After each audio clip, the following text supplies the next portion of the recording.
knows we're friends. Everybody, I think, knows that we have a shared passion for this country, a love of this country, a love for the rule of law. Our laws are based on that document you spent a good part of your life studying called the Constitution. We believe in due process. We believe in equal justice. We believe in the presumption of innocence, equal application of laws, equal justice under the law. And you and I have something else in common. We were right on Ferguson, Missouri. We were right about the Cambridge police. We were right on Duke Lacrosse, right on UVA, right in Baltimore, Maryland. And all these same idiots, politicians like Joe Biden, Hollywood stars, these idiot liberal commentators on cable news channels, they're wrong every single time, Mark. They rush to judgment every time. They deny due process every time.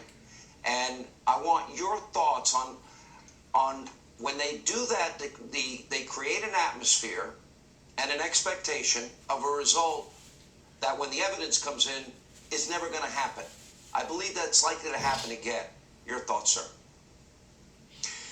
I think as a people, we have to conclude that the media in America today are racist, they are corrupt, and they are evil. They have no intention of reporting the news. They have no intention of seeking to be objective or impartial. We have seen that for years now. And the American people hold the media in this country in contempt. The problem is you have these massive corporations like AT&T owns CNN, Comcast owns MSNBC, and you can go down the list. And they basically immunize these phony news/propaganda outfits. So it doesn't matter if they get ratings. It doesn't matter what they say. When you watch the kind of people MSNBC has as hosts, Joy Reid, a flat-out bigot, and you watch the other people they bring on, this Michael Eric Dyson and others who just are predictable in the outrageous and poisonous things that they say. I believe the media in this country is helping to fuel riots, is helping to fuel divisiveness, is helping to fuel hate in this country. And you can see we're at each other's throats, where that wasn't really the case before. And they work with the Democrat Party. They promote AOC and Presley and Tlaib and Omar. These are anti-Semites. These are bigots. You can see Joe Biden does their bidding with his executive orders. It's just appalling.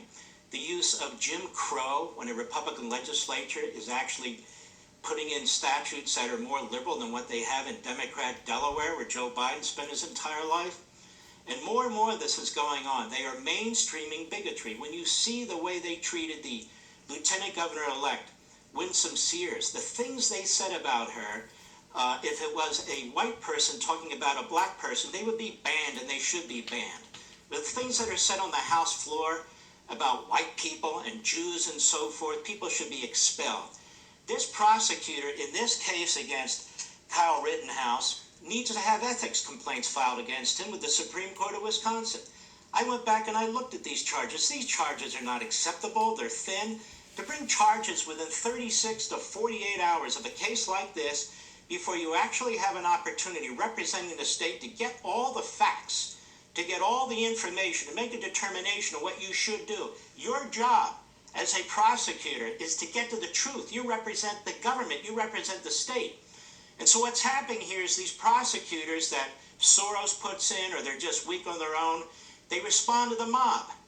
And right now we have mob justice, depending on who you are and what the situation is. Even tonight in Kenosha, the police are preparing for possible violence if the jury doesn't rule the way the mob wants them to rule, the way the media want them to rule, the way Hakeem Jeffries and the Democrats want them to rule, the way LeBron James and other Democrats want them to rule. This kid went on the stand, and he defended himself. He defended his freedom, and he was superb. If you're guilty as hell, trust me, you're not going to go on that stand.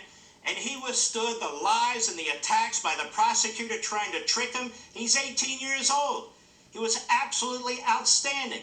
He defended himself. If this kid hadn't shot Rosenbaum, he'd be dead.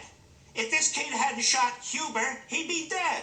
If this kid hadn't shot Grosskreutz, he'd be dead. Now, we keep hearing about this kid. Oh, he had 30 rounds in his rifle. What should he have had? 10? Oh, he crossed state lines to go to Kenosha. First of all, he didn't, and so what if he did? His father lived there. Why is he the one that's on defense Why is he the one that has to explain himself to the media? They don't tell us about Rosenbaum. Rosenbaum grabbed the barrel of the rifle. Now, who is this guy? He's prohibited from possessing, or was, firearms. He had sex with a minor, gruesome, grotesque sex with a minor. He's a bail jumper. 2 domestic abuse charges. That's Rosenbaum. You haven't heard about Rosenbaum. How about Huber? Hits him in the head, chases him with a skateboard. That's like a bat. Then hits him in the neck with a skateboard. Who was he? Well, among other things, he was a domestic abuse repeater. Well, shouldn't people know that? Who's Grosskreutz? Just this poor guy who was walking around carrying a pistol? Why did he carry a pistol? Why did he aim it at this kid's head? He wasn't provoked. He chose to do that himself. And as he said on the stand, that's when he got shot. So my view is this is disgusting. And what about the governor of Wisconsin? The president of the United States at the time, Donald Trump,